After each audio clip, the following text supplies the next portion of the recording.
Welcome back to Microsoft Server Administration 1. My name is Nick.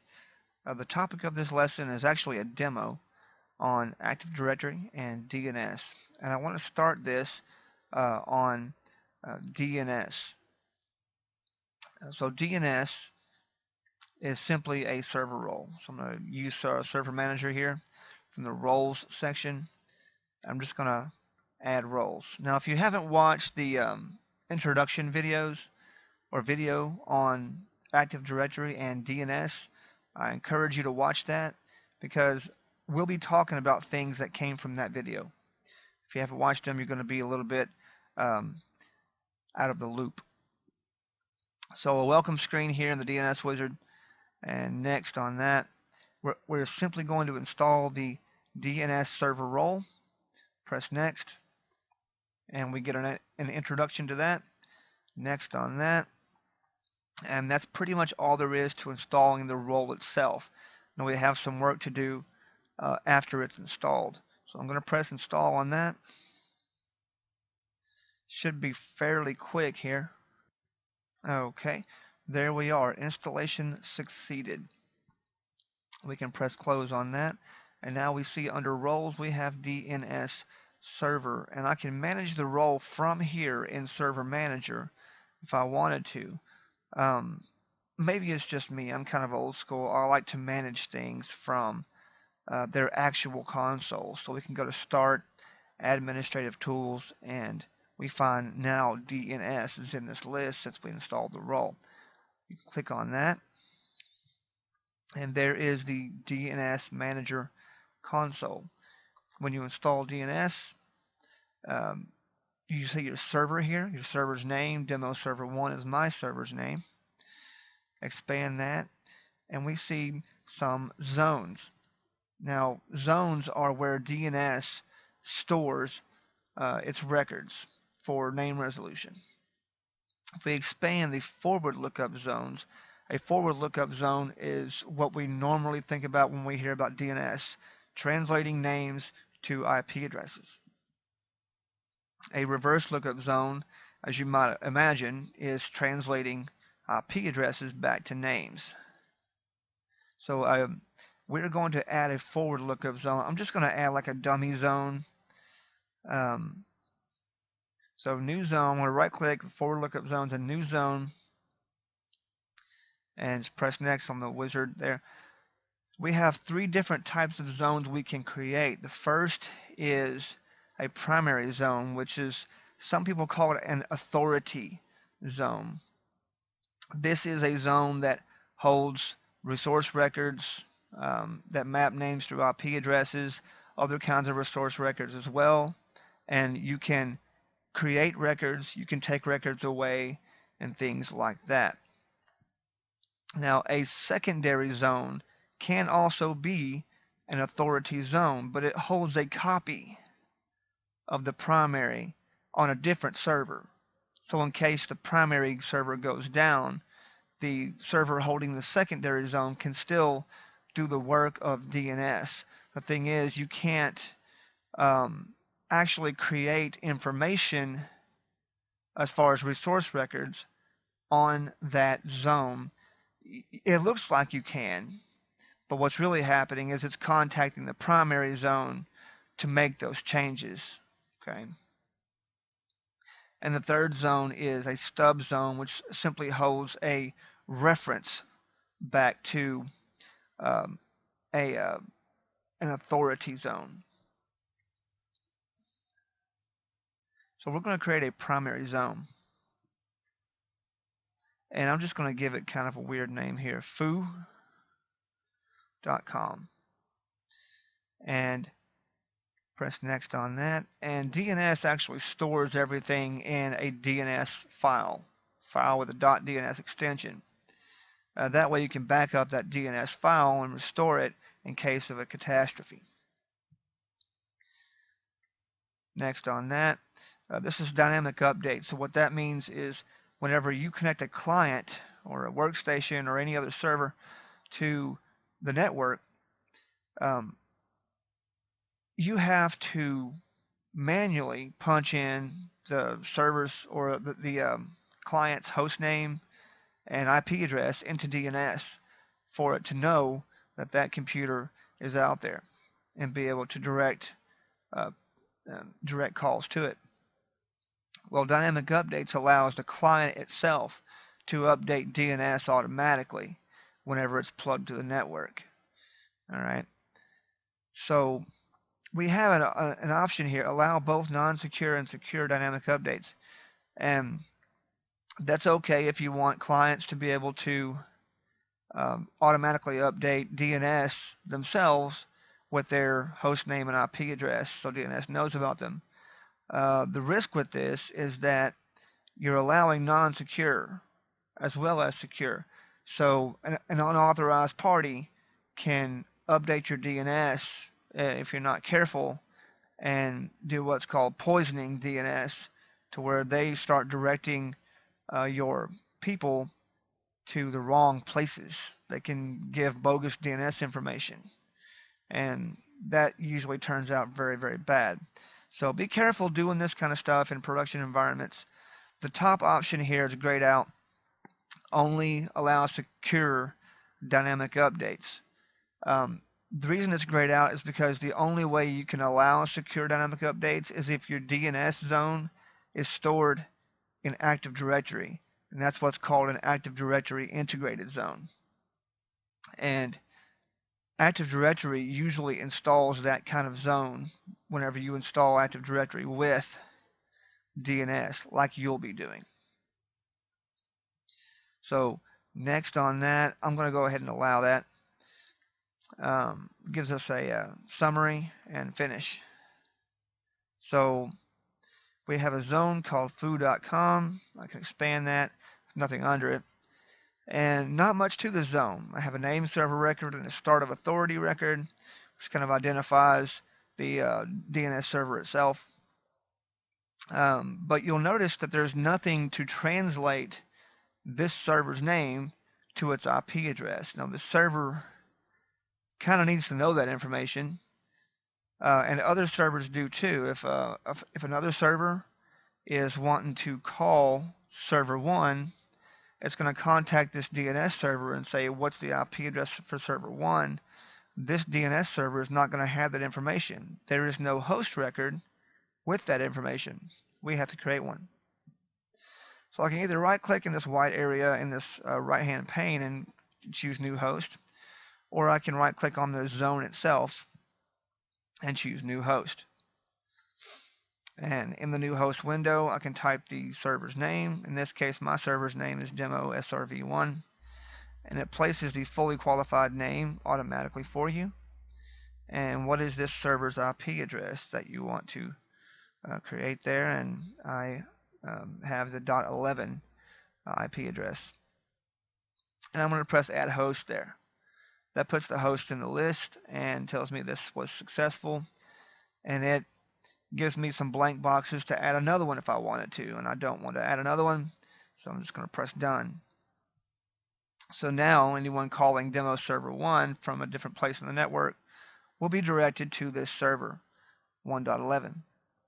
Now the same process goes for if I wanted to create a CNAME or an MX or whatever. I could right click the zone, say I wanted to create a CNAME. Maybe I have this server has a web server on it, and I didn't want my clients to ever have to change their URL links.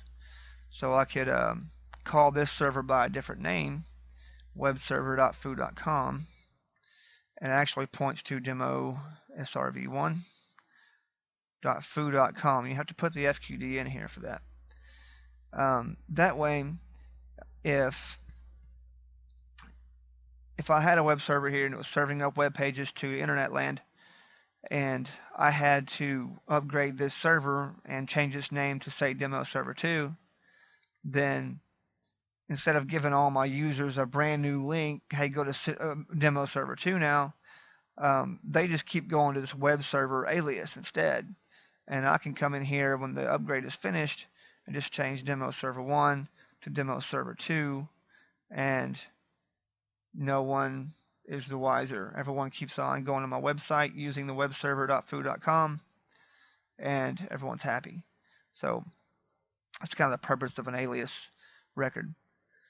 So basic DNS zone creation. There's obviously a lot more to it, but this is pretty much the surface. And I'm showing you this first because I want you to see how much Active Directory relies on DNS. And we'll get to that in just a few minutes, but notice how basic this zone is. Just has a couple of records in it, no sub zones at all, no sub information under this at all. So let's just keep that the way it is. I'm going to close the DNS manager. We're going to switch gears and talk about DNS, and switch gears and talk about Active Directory. And I want to start that discussion by talking about local users and local groups. Now, contained here in Server Manager, we have a section called Configuration. And under Configuration, we have this node called Local Users and Groups. And if we look in the Users container here, we see two users that were already created automatically for us. Now, one of them is called Administrator. He happens to have rights over the entire machine as far as operating system goes. We have a disabled guest. The guest is disabled by default. And I can create new users in here if I wanted to. We'll just call them test user 1. And just give them a password, say password 1.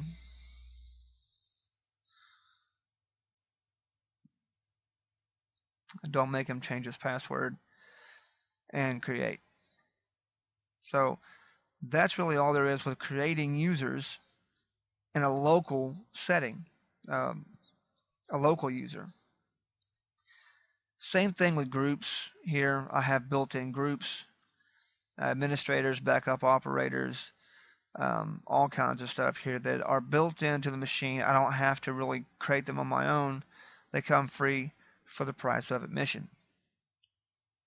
Back to our users. These users, administrator, test user 1, only this machine knows about them. So if I were to go to, say, this Windows 7 box over here in my Server 1 network, I could not log in to that box with test user 1 because my Windows 7 box has no idea who test user 1 is. Okay? These user accounts are only known by this box. Even another server in my network, another Windows 2008 server, servers come built in with this administrator account locally. Even if I stood up another server in my network and it had an account called administrator on it, that server still would not know who this administrator is. And there's a simple reason for that. The Windows operating system does not see this as administrator. That's what we see. That's what we identify. But the Windows operating system actually identifies a SID, or a security identifier. And I can actually show you what one of those looks like. I'm going to do that by going into the registry.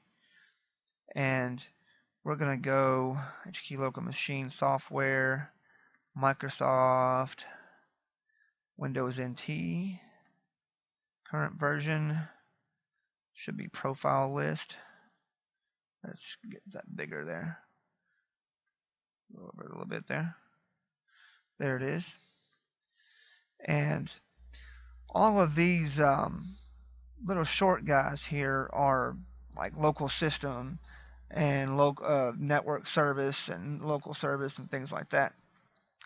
This long guy here, S1521303 and a bunch of other random numbers, that is administrator. And the reason I know that, this is actually not the user account list. This is actually the profiles that belong to the user account.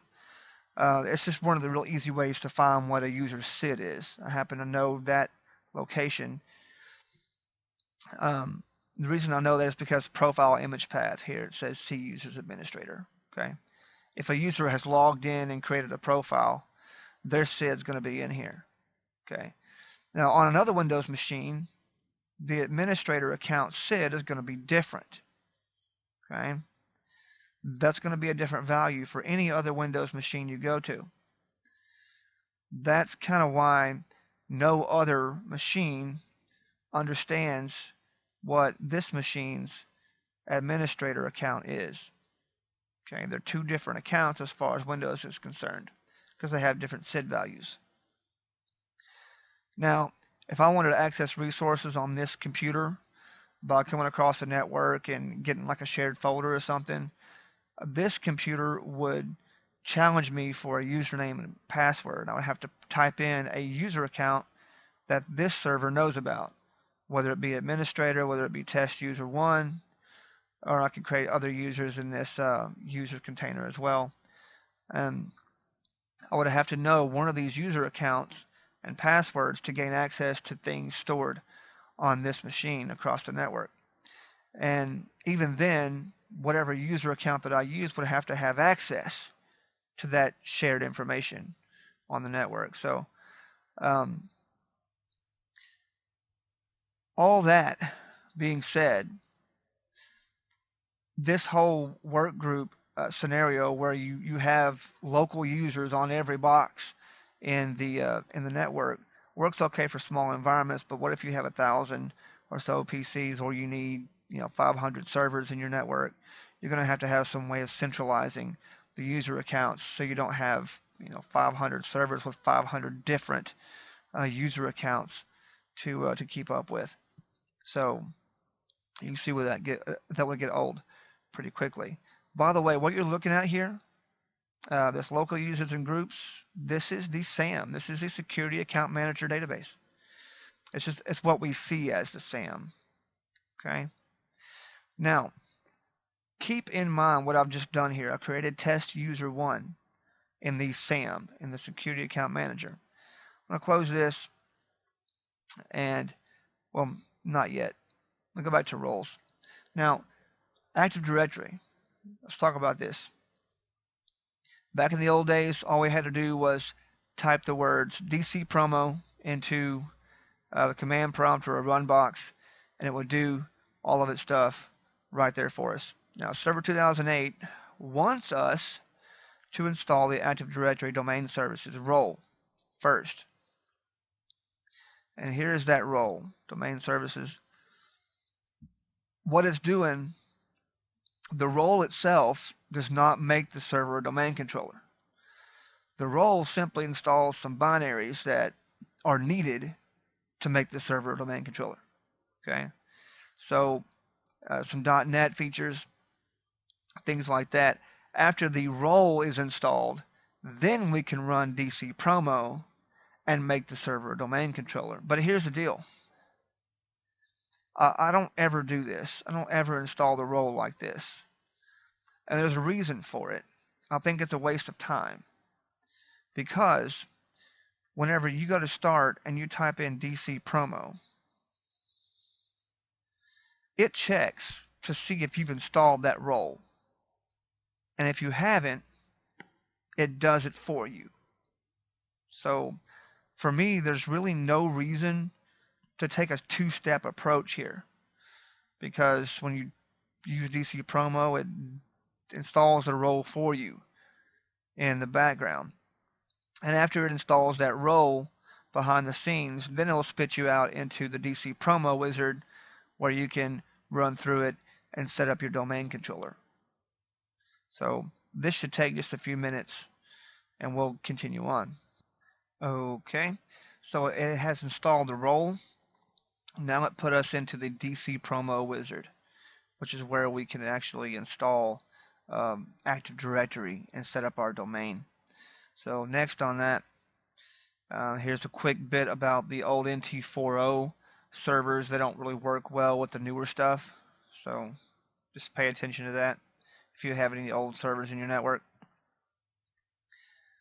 Next on that, if we had an existing Active Directory domain and we're adding this server to that domain, we would choose this whole existing forest bit, but we don't have an existing Active Directory domain, so we're creating a new domain in a new forest. And since we are creating a new domain in a new forest, it's going to ask us to name the first domain in a new forest, which happens to be the forest root domain. Now it's asking for the FQDN, and I know that previously we said that FQDN is host plus domain, but in this case it's only asking for the whole domain, not a host in it. So we're going to use acme.local. I'm using local for a top level. I know it's a no-no, but I'm still using it. Acme.local is our forest root domain, and so it's going to create an Active Directory domain called acme.local, but it's also going to create a DNS zone called acme.local. So next on that, it's going to make some checks and make sure it's not already being used on the network.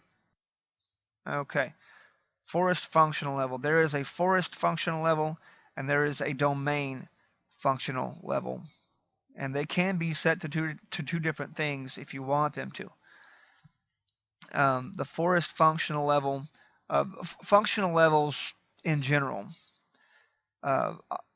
with each version of Windows comes new features for that operating system.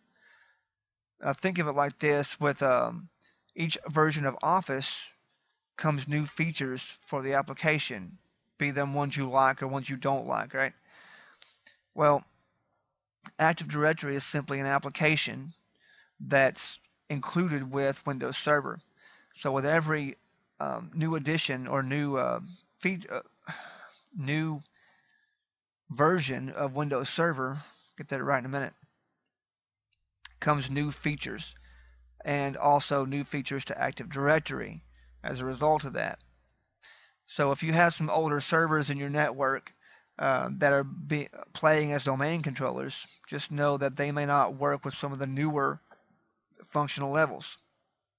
So since this is a 2008 R2 class, I'm going to use the forest functional level of 2008 R2. And you can read through some of the features they have in there. Next on that. So when you do this in your lab, this DNS server box will not be grayed out. It's grayed out for me because I've already installed the DNS role and created a dummy domain in there. Now remember, I made a domain called foo.com, okay, or a zone called foo.com. This installation of Active Directory is going to not only create an Active Directory domain called acme.com, but it's going to create a DNS zone called acme.local. Did I say .com? Oh well. When we press next here, it's going to do a check to see if we already have a zone for acme.local. And if we do, it'll tie into that zone. Well, we don't. So since we don't have a zone for acme.local in DNS, it's throwing this warning here. It can't find a person responsible, a server responsible for the DNS zone of acme.local. So it's going to create a zone for acme.local. That's all this is telling us. So don't freak out about that. It's just telling us about it's going to create its own zone for acme.local. So we're going to, do you want to continue? Yes. All the default folders here are okay for this lab environment. In a production environment, you might choose different locations based on space or disk speed or something like that for your database and logs and your sysfall. Your sysfall holds some of your security and group policy settings for Active Directory. So next on that, and hang out here for a second because this is rather important. Not so much for our lab, but for a production environment. This is the Directory Services Restore Mode Administrator password. And okay, this is not the local administrator password. We saw the local accounts a while ago. This has nothing to do with that. This is not the Active Directory administrator password. Okay, that's not that. This is in the event that Active Directory becomes corrupt and you have to restore it from a backup. You will have to boot the server into what is called Directory Services Restore mode. And in order to do a restore in Directory Services Restore mode, you have to have this password that you're going to set right now. So if you somehow lose this password, you cannot get it back. You cannot reset it. You've lost it. And chances are you experience what we call a career-defining moment. You probably just lost your job. Okay. No one thinks about this password until it's too late. Okay. In a production environment, I recommend that you write this password down, seal it in an envelope, seal that envelope in another envelope, and stick it all in a safe and lock it and make sure it is guarded.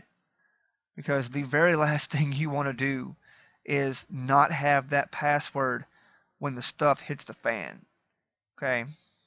In our lab environment, I'm setting this to password 1 because it's very easy for us to remember. That is not a secure password. Please choose a secure password in your production environment. Okay, next on that. I've harped on it long enough. Here's the summary screen. Read over it, make sure it's all right, and press next. That's going to roll through this for a little bit and install the domain, set up the DNS zone, and all that good stuff. And it's going to tell us to reboot the machine once it's done. And we'll come back once this is finished and the machine is. Okay, the wizard just finished installing Active Directory. And we're going to press finish on this. And here's our prompt to restart the computer.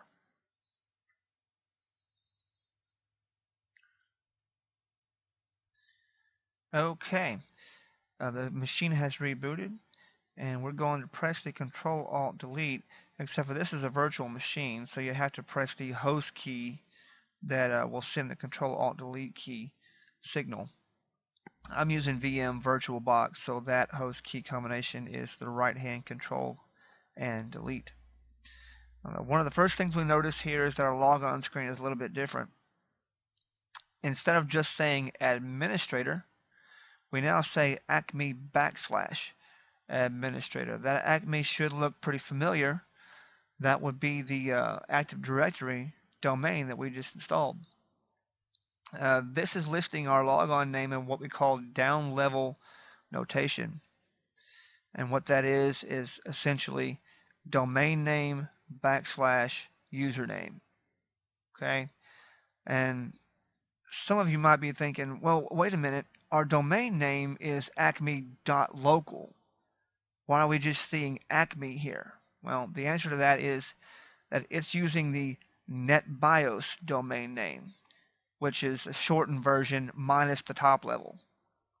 It just shows you the main domain portion there, not the top level bit. So the NetBIOS domain name /administrator. By the way, this down level notation also works for local accounts. It doesn't use local accounts on domain controllers like this. We'll see that why in just a second. But if you're on a PC or a server that is not a domain controller, you can use down level logon notation to put the computer's name in place of the domain, and the authentication will bounce off the SAM database of that machine. So you can use a local account there instead of a domain account like we're using right now. Now, the other question you might have is, well, we have a brand new domain. we're bouncing authentication information off of Active Directory now. Well, we haven't had a chance to set up any users in Active Directory, so how are we supposed to know the administrator password to Active Directory? Well, the answer to that is it's the same as our administrator account to our local machine was. Active Directory was very nice to us, and it copied that user account from our local SAM database into Active Directory. It does that on domain controllers, so you actually can log in after you install Active Directory. So password 1 is that password that I set, and I'll go ahead and log in there. Okay, we are logged in. It should throw up some initial configuration tasks window or server manager or something. There is initial configuration tasks. I'm going to go ahead and close that, and it should pop up server manager. There's that. Okay, now we see under roles now Active Directory Domain Services and DNS Server. Now I mentioned Active Directory needs DNS to survive, and we installed a dummy domain called foo.com in DNS, if you recall that. I'm going to open the DNS console here, and we're going to look at our zones. We see a little bit more here, don't we? We see our original foo.com DNS domain. Active Directory doesn't even care about that. That's a whole different animal as far as Active Directory is concerned. What Active Directory wants to make use of is these two guys right here, acme.local zone and this msdcs acme.local zone. Now, if we expand acme.local, we see a bunch of stuff under here. Compare that to foo.com's zone. There's nothing under the subtree there. Acme.local has a bunch of stuff under him. Active Directory did all of that. It installed all of this stuff inside this zone because it needs every bit of it. Not only does it need the zone itself, it needs the A record for the server that it created. So demo server 1 maps to the IP address of this server. It needs the name servers and the starts of authority, and we can go up under the TCP subtree item here and see all of these things. SRV records. Active Directory makes big use of SRV records. Okay, whenever someone tries to log into the domain, they ask DNS, I need to find a server who is providing authentication services. Who would I contact for that? Well, let's see here. Authentication is provided by the Kerberos protocol in our domain, and the server handling protocol or server handling Kerberos is called demo server 1. And in my zone, demo server 1 maps to 192.168.1.11. So contact him. So it uses these in conjunction. All these point to a server's name, and it knows that server's name maps to a certain IP address because it has that record. Okay, so Active Directory needs every bit of this to operate. There's all kinds of stuff in here, and Active Directory uses every bit of it. And there's also things in here in the MSDCS as well, all kinds of stuff going on there. So this gives you an idea of how much Active Directory relies on DNS to do its job. So I'm going to close the DNS console, and we're going to start at least looking at Active Directory and looking at some of the things that it gave us.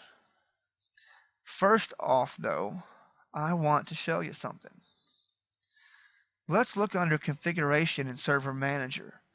If you recall, before I installed Active Directory, I went and showed you the local users and the local groups. And I did that under the Configuration node. in Server Manager, and I expanded that, and what do you not see there? You don't see local users and groups anymore. You don't see that because this server is now a domain controller. A domain controller pretty much takes the SAM database away from you and replaces it with the Active Directory database, the centralized database for the whole network to keep up with user accounts and passwords. It's worth saying that PCs that are a part of our domain, they still have their local SAM database. Domain controllers do not. They got rid of it and replaced it with Active Directory database. Now, I could manage Active Directory from here in Server Manager. I choose not to. Start administrative tools, and now we have a bunch of tools for Active Directory. We're going to start with Active Directory users and computers.